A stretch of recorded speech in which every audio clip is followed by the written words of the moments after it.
San Juan. Gloria a ti, Señor. El primer día después del sábado, estando todavía oscuro, fue María Magdalena al sepulcro y vio removida la piedra que lo cerraba.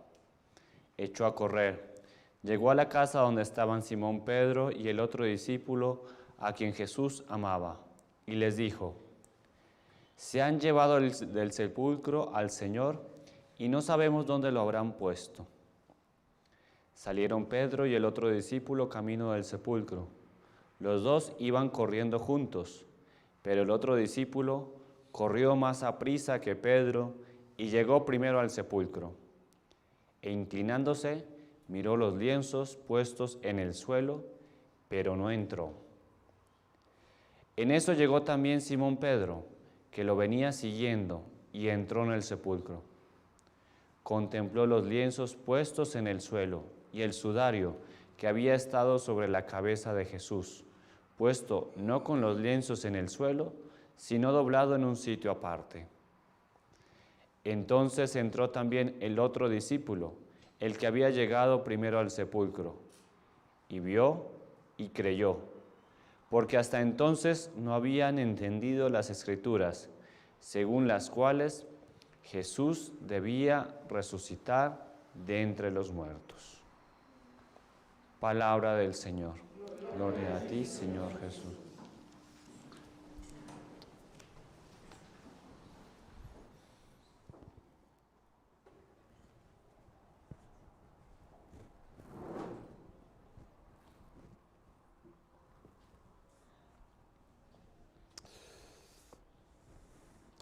Tenemos nostalgia seguramente hoy en este día de resurrección, de misiones, de esas misas que celebrábamos en el DF y que nos permitían poder compartir con tantos grupos misioneros la alegría de estos días. Y que teníamos multitud de padres, aunque todos se habían confesado durante las misiones, pero bueno, había multitud de padres para poder confesar. Hoy solamente tenemos al padre Manuel que sigue confesando religiosamente allí detrás en el salón, para los que quieran. Pero como todos tienen caras de resucitado, no sé, yo creo que a lo mejor. Pero bueno, está disponible allí. Y pues era una gran alegría. Y eso renovaba nuestro corazón. Nos entusiasmaba ver sobre todo esos jóvenes cantando, gritando, un poco lo que hacía papá Cobos con niño Cobos. Estaban ahí al principio, ¿no? Así estaban, no sé si los veían, ¿no? Bueno, pues allí, pero una multitud, ¿no? Había, no sé, 5.000, 10.000 personas. Era una marabunta de misioneros. Y hoy, con la pandemia, vemos un poco menos, ¿no? Una vez estaba con una persona en misiones en Brasil y había una iglesia cristiana. Creo que era cristiana, porque creía en Cristo. Pero bueno, era una de esas iglesias que tenía un templo y estaba a reventar. Y nuestras iglesias, pues, había gente, pero no había tanta. Y estaba hablando con una persona y decía: mire, padre, en esa iglesia que está llena habrá unas 500, 600 personas. En la nuestra apenas hay 100. Y parecería que la otra está, pues, como rebosante. Pero piense una cosa, padre. Esa iglesia es la única que hay. Son 500 de esa denominación religiosa y nada más. Nosotros tenemos aquí nuestra iglesia y el pueblo del lado tiene su iglesia y en el otro tiene también su iglesia y está repartida por toda la ciudad y está repartido por toda la comarca y está repartida por todo el país y está repartida por todo el continente y está repartida por los distintos continentes, porque iglesias como estas, como las nuestras, están en los 5 continentes, incluso en países donde son perseguidos. Y ahí están las iglesias. Y como nosotros estamos adorando, nuestra iglesia es universal. Y eso es lo que nosotros tenemos que ver.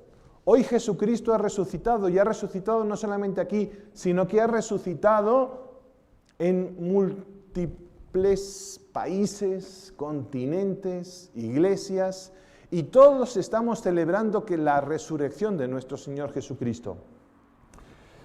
Es bien llamativo que el resucitado hoy, como en la lectura que escuchábamos ayer en la vigilia pascual, elija unas mujeres para su primera aparición. La versión de San Marcos que escuchábamos ayer nos hablaba de unas cuantas mujeres que iban camino del sepulcro. Y hoy Juan nos presenta la aparición a María Magdalena.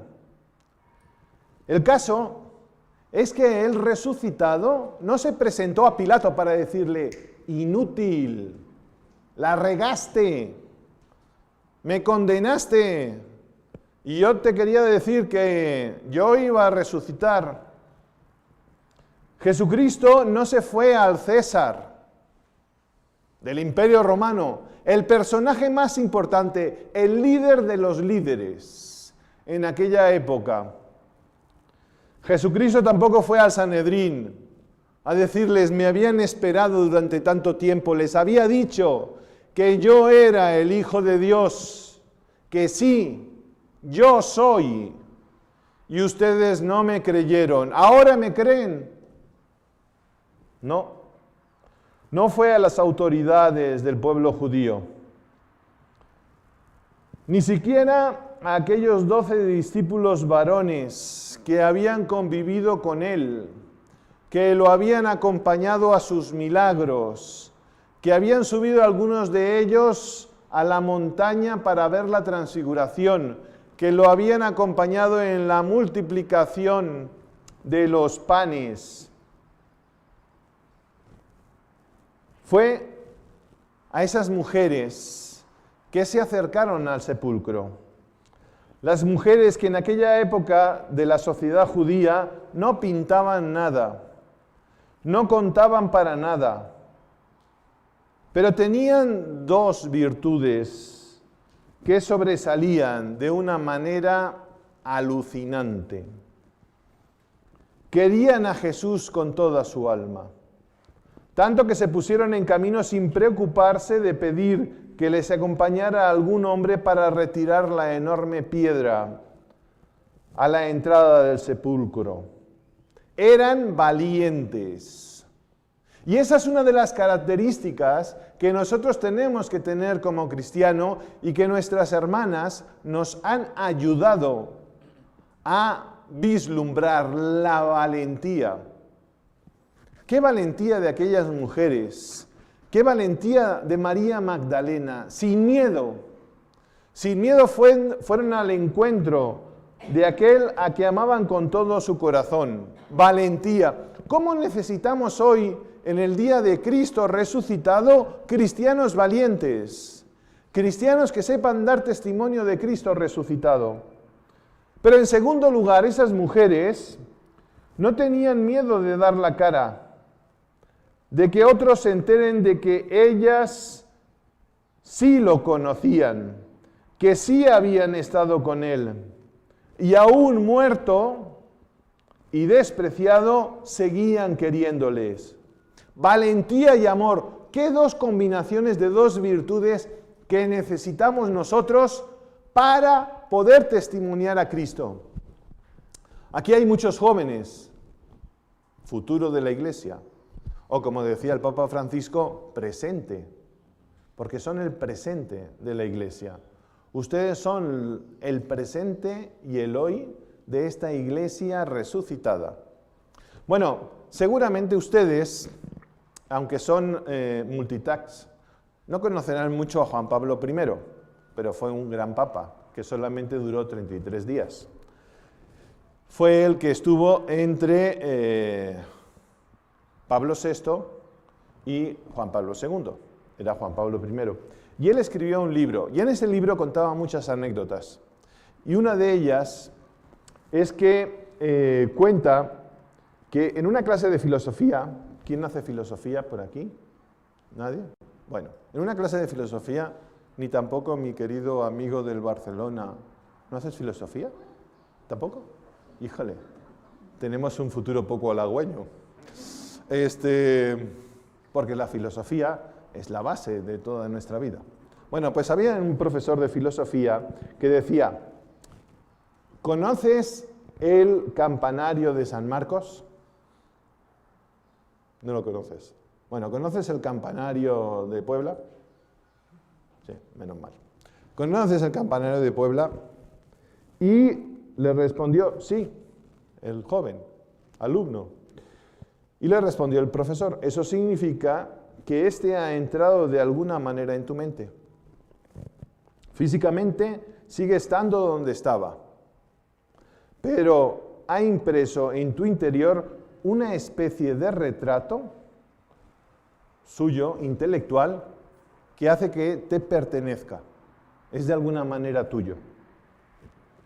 Y siguió el profesor, pero ¿amas el campanario de Puebla? Bueno, seguramente no amas el campanario de Puebla, porque es una cosa. Eso quiere decir que ese retrato, ese campanario, pues simplemente es algo intelectual en ti. Pero cuando tú amas a alguien, cuando tú amas a una persona, eso que tú amas te lleva desde dentro, te empuja, te mueve, casi te lleva a caminar, te lleva a correr, porque lo amas. Amar significa viajar, correr con el corazón hacia el objeto amado.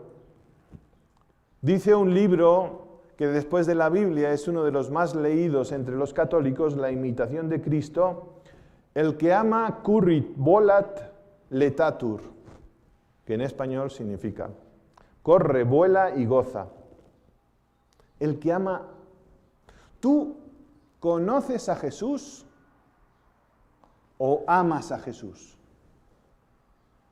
¿Qué es lo que hoy experimentas? Hoy conoces la resurrección, pero ¿amas la resurrección?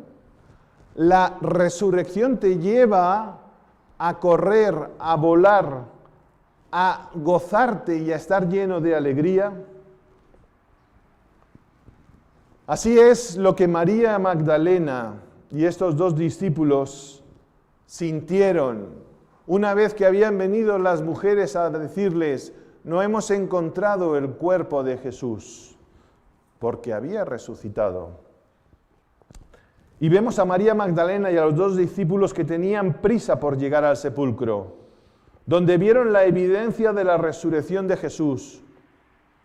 Nosotros no solamente tenemos la evidencia, sino la certeza de la resurrección de Jesús, gracias al testimonio de los apóstoles, gracias al testimonio de tantos santos a lo largo de la historia que nos han transmitido la resurrección de Jesús con su vida. Debemos tener prisa de llevar esta buena nueva a los demás. Amas a Jesús, confías en Jesús. Que esa confianza, que ese amor te lleven a ser ese apóstol. Recuerden esas misas de misiones el día de la resurrección. Salimos todos de allí con el deseo de gritar, con el deseo de decir a los cuatro vientos que Jesucristo está vivo, que la alegría de esa experiencia me lleva con una sonrisa de oreja a oreja a decir, Cristo está vivo. Eso que experimentaron esas mujeres nos den esas dos virtudes, la valentía y el amor. Eso es lo que necesitamos. Y ustedes jóvenes de edad y todos ustedes jóvenes de espíritu, seamos esos cristianos valientes y alegres. Que hoy, que Cristo ha resucitado, digamos con nuestra vida, Cristo está vivo. Que así sea. Nos ponemos de pie.